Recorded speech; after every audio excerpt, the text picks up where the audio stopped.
adik-adik, berjumpa lagi dengan saya Miss Santa Nadia Berupurba. Nah, di sini Miss ingin bercerita tentang cerita rakyat yang berjudul Asal Mula Nama Bukit Gundaling. Nah, Miss mau tanya dulu nih, kalian sudah pada tahu tidak tentang Bukit Gundaling? Atau siapa yang di sini yang sudah pernah ke Bukit Gundaling? Tentunya kalian sudah pernah dong ke Bukit Gundaling. Nah, dan yang bagi yang belum tahu, Bukit Gundaling ini yaitu terletak di Brastagi, Tanah Karo. Nah, di sini Bukit Gundaling ini dari dulunya sudah menjadi objek wisata hingga saat ini. Nah, mau tahu ceritanya? Oke, Miss akan memulai ceritanya tentang asal mula nama Bukit Gundaling. Awal kisah terbentuknya nama Bukit Gundaling adalah terjadi di Indonesia Merdeka. Nah, dikisahkan bahwa pada zaman dahulu ada seorang pemuda berkebangsaan Inggris yang tinggal di daerah Brastagi sebagai penyebar agama Nasrani. Suatu ketika ia berjalan-jalan di sebuah bukit dan bertemu dengan seorang gadis yang merupakan penduduk asli di daerah tersebut.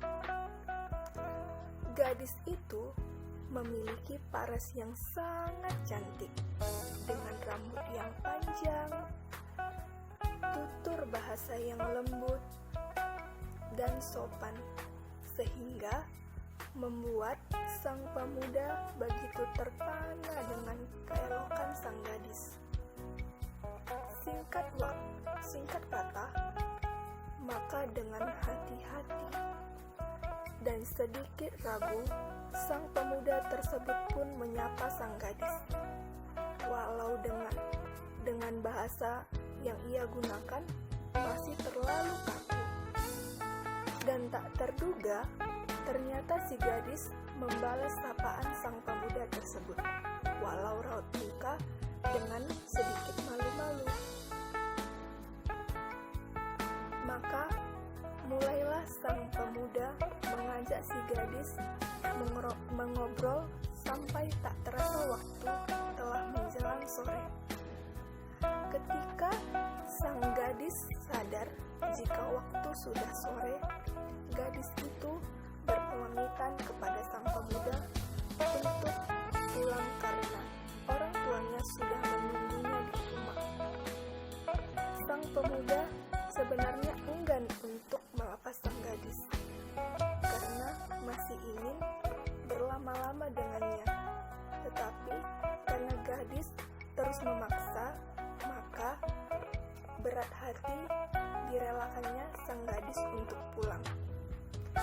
Tampaknya kedua insan ini telah terpana cinta karena setiap hari saling merindukan satu sama lain. Cerita, mereka jadi sering melakukan pertemuan di bukit itu dan akhirnya berikrar menjadi sepasang kekasih. Setiap hari pagi menjelang sore, keduanya sering bercengkrama di bukit itu. Bukit tersebut merupakan bukit yang ditumbuhi rimbunan pohon pinus. Ketika telah tersampai hasrat hati mereka, maka berpisahlah kedua untuk kembali ke rumahnya masing-masing. Namun, orang tua si gadis melihat banyak sekali perubahan dari anak gadisnya. Ia sering melamun dan tersenyum-senyum sendiri. Bahkan, sudah sekian lama sang gadis tak pernah lagi mau disuruh orang tuanya untuk membantu orang tuanya ke ladang.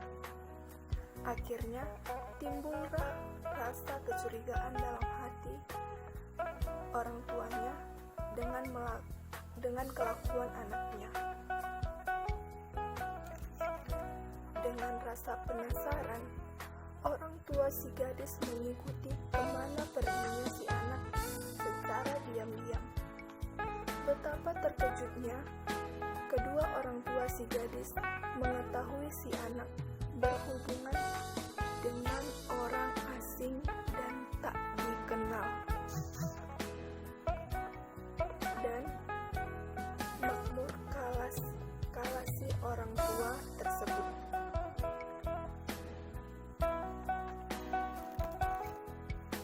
Kemudian dengan paksa membawa anaknya pulang ke rumah, sehingga membuat si pemuda terkejut. Sejak saat itu, si gadis dikurung orang tuanya di rumah dan tidak diperbolehkan keluar rumah tanpa seizin orang tuanya dan tanpa ditemani saudaranya. Orang tua si gadis berniat menikahkan si gadis dengan sepupunya. Rencana pernikahan tersebut dibuat dengan cepat tanpa meminta persetujuan dari si gadis. Sementara si gadis setiap hari selalu dirundung dengan kesedihan dan matanya bengkak karena sering mengeluarkan air mata. Dia menangis karena tidak bisa lagi bertemu dengan kekasihnya. Dengan didorongkan oleh rasa rindu yang sangat menggebu, sang pemuda menemui sang gadis di rumahnya dengan mengendap-endap pada malam hari. Dalam keadaan gelap gulita, sang pemuda mendekati kamar sang gadis dan memanggil namanya dengan pelan, sebab ia takut ketahuan orang tua si gadis. Ketika sang gadis mengetahui dan mendengar suara kekasihnya itu, maka dengan segera ia membukakan jendela kamarnya. Dari jendela kamarnya, sang gadis mengatakan kepada pemuda itu bahwa ia dalam masa pingitan dan akan segera dinikahkan dengan sepupu dekatnya. Terkejutlah pemuda, lalu menyarankan si gadis untuk lari kabur bersamanya. Setelah berkesepakatan bertemu di bukit tempat mereka biasa bertemu, pulanglah si pemuda ke rumahnya. Pada keesokan harinya, pergilah si pemuda ke bukit tempat mereka janji bertemu. Dia menunggu sang gadis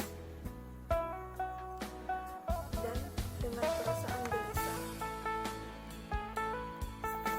Sementara sang gadis terus berusaha keluar dari rumahnya lewat jendela.